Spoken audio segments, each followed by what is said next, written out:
हर हर महादेव साथियों। आज हम लोग नौकरी के विषय को लेकर के कुंडली का विश्लेषण करने वाले हैं। हर किसी को ये जानने की जिज्ञासा होती है कि उसकी नौकरी कब लगेगी, किस समय पे लगेगी, अच्छी लगेगी या बुरी लगेगी। कई लोग मजबूरी वाले नौकरी करते हैं, यानी कि मनपसंद नौकरी नहीं है पर मजबूरी में कर रहे हैं क्योंकि घर परिवार का खर्चा चलाना है। तो अभी मैं जिनकी कुंडली देखूंगा, ये मेरे बहुत पुराने जजमान हैं। देहरादून में इनका मकान है, पर वर्तमान समय में ये श्रीनगर, पौड़ी गढ़वाल में एक जगह पड़ती है श्रीनगर, वहाँ एक गवर्नमेंट हॉस्पिटल है बहुत बड़ा। तो वहाँ पे अभी ये सरकारी पद से ही नियुक्त हुए हैं, सरकारी नौकरी इनकी है। इससे पहले ये कहीं और हॉस्पिटल में काम कर रहे थे। तो जहां ये काम कर रहे थे वहां से सेटिस्फाई नहीं थे, इनको गवर्नमेंट जॉब चाहिए थी, जिसकी वजह से बहुत परेशान थे। तो मेरे ये जजमान थे, तो इन्होंने उस समय पे मुझे अपनी कुंडली दिखाई थी। तो ये लगभग लगभग बात रही होगी जब इन्होंने मुझे अपनी कुंडली दिखाई थी 2022-23 की। तो जब मैं इनकी कुंडली को देखा तो मैंने इनको कहा कि आप फिक्र मत कीजिए, आपकी गवर्नमेंट जॉब लगेगी, आपको गवर्नमेंट जॉब की प्राप्ति अवश्य होगी, लेकिन थोड़ा सा अभी आपको समय देना पड़ेगा। तो ये बहुत परेशान थे अपनी जॉब को लेकर के। तो जब मैंने इनकी कुंडली को देखा था, देखिए क्या होता है, जब भी हम नौकरी के विषय में बात करते हैं हमेशा याद रखिएगा, द्वितीय भाव, षष्टम भाव और दसम भाव, इन्हें कहते हैं अर्थ भाव। चतुर्विध पुरुषार्थ मनुष्य के होते हैं, धर्मार्थ काम मोक्ष, अंतिम लक्ष्य मनुष्य का मोक्ष होता है। तो इन चतुर्विध पुरुषार्थ में मनुष्य का जो द्वितीय कर्म निर्धारित किया गया है वो है अर्थ, यानी कि धन की प्राप्ति। अब जब भी द्वितीय भाव, षष्टम भाव, दशम भाव शुभ होकर के सक्रिय होगा, यानी कि मान लीजिए कि द्वितीय भाव में कोई उच्च का ग्रह बैठा हुआ है, उसकी दशा आ गई, या कोई ग्रह अपने स्वग्रही अपनी राशि का होकर के, मित्र की राशि का होकर के, मूल त्रिकोण का होकर के बैठा हुआ है, तो निसंदेह वो आपके लिए इनकम के रास्ते खोलेगा। इसमें कोई दोहराई नहीं है और ये बहुत सटीक सूत्र है। अभी कुछ समय पहले मेरे एक जजमान थे, तो उनका यहाँ पे उच्च का चंद्रमा बैठा हुआ था और वो मेरे पास कुंडली दिखाने लाए थे। वो तो नहीं लाए थे, उनकी वाइफ लाई थी कि इनका पैसे से संबंधित कोई काम नहीं बन रहा है। मैंने देखा चंद्रमा की दशा, चंद्रमा उच्च का होकर के द्वितीय भाव में बैठा हुआ है और इनकी पत्नी कह रही है कि भैया हमारे जो पति है उनका पैसों का काम नहीं बना। तो या तो इनकी कुंडली झूठी है या तो इनकी पत्नी झूठ कह रही है।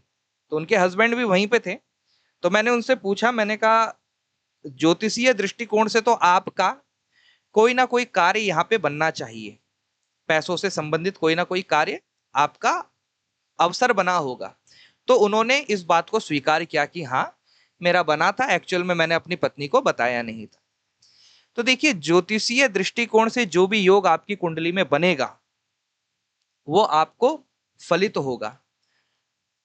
अब यहां पे जो लोग, जिन्होंने षड बल के विषय में पढ़ा है कि 6 प्रकार के बल होते हैं, उनमें से होता है एक दृक्बल, दिशा का बल। लग्न में बृहस्पति और बुध, दसम में सूर्य और मंगल, सप्तम में शनि और चतुर्थ भाव में आपका शुक्र और चंद्रमा दिशा के बल को प्राप्त करते हैं, दिग्बली हो जाते हैं। जब मैंने इनकी कुंडली देखी, बहुत सारे इन्होंने एग्जाम दिए, सफलता नहीं मिली।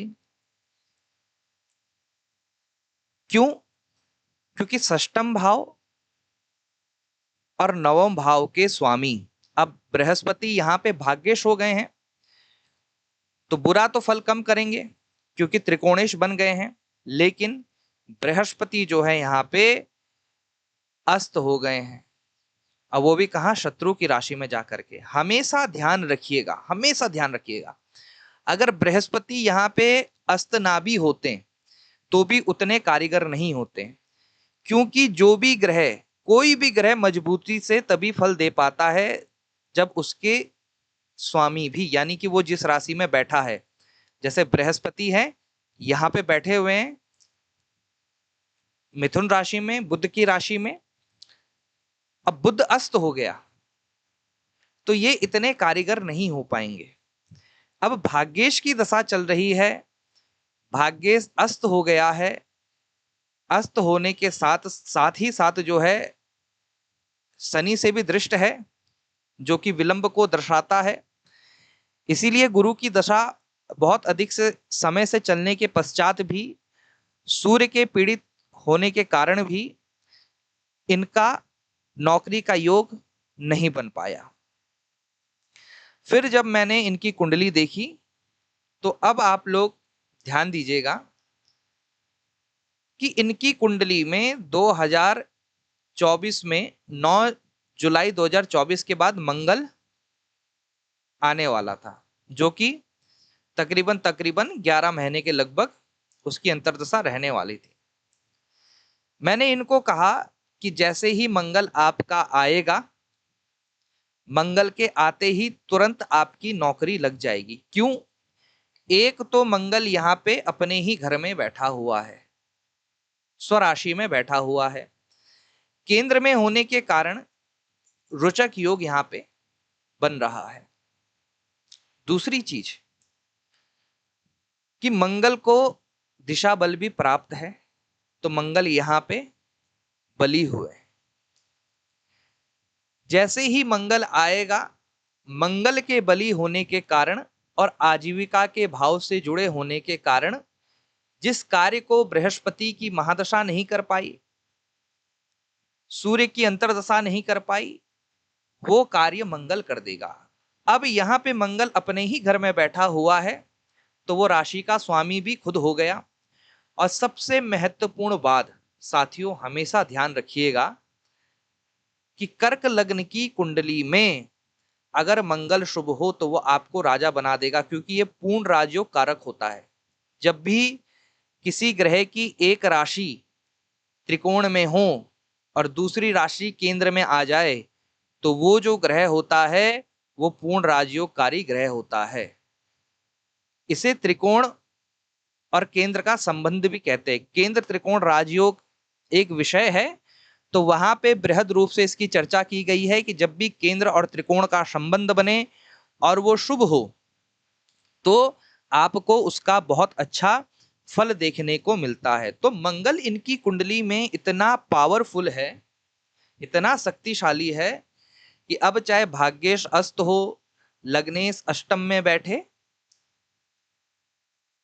तो भी मंगल के पास इतनी पावर है कि उसने अकेले दम में, क्योंकि कर्क लग्न की कुंडली में मंगल यहां पे पूर्ण राजयोगकारी हो गए, और सबसे अच्छी चीज यह है कि पूर्ण राजयोगकारी हैं और साथ ही साथ पापा ग्रहों की दृष्टि से मुक्त हैं, अपनी स्वराशि में दिग्बली होकर के बैठे हुए हैं। तो यही कारण था। फिर इन्होंने क्या किया कि ये दूसरे एस्ट्रोलॉजर के पास भी गए।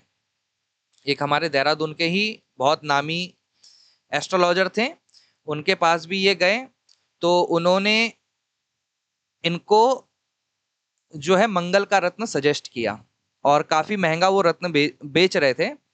तो ये फिर से मेरे पास आए टेंशन में कि मैं तो एक पंडित जी के पास गया था और उन्होंने कहा था कि ये आप रत्न पहनो तभी मंगल की दशा में आपकी नौकरी लगेगी, क्योंकि मंगल जो है कम अंशों का बैठा हुआ है, इसीलिए जो है वो आपको फल नहीं देगा। तो मैंने उनको कहा, देखिए मैंने उनको क्या कहा, मैंने कहा ठीक है, अगर आप लेना चाहते हैं रत्न, अपना 10-15-20 हजार रुपए खर्च करना चाहते हैं कर लीजिए, लेकिन मैं आपको गारंटी देता हूं कि अगर आप रत्न नहीं भी पहनेंगे तो भी आपकी नौकरी लगनी है, क्योंकि मंगल आपका प्रबल है।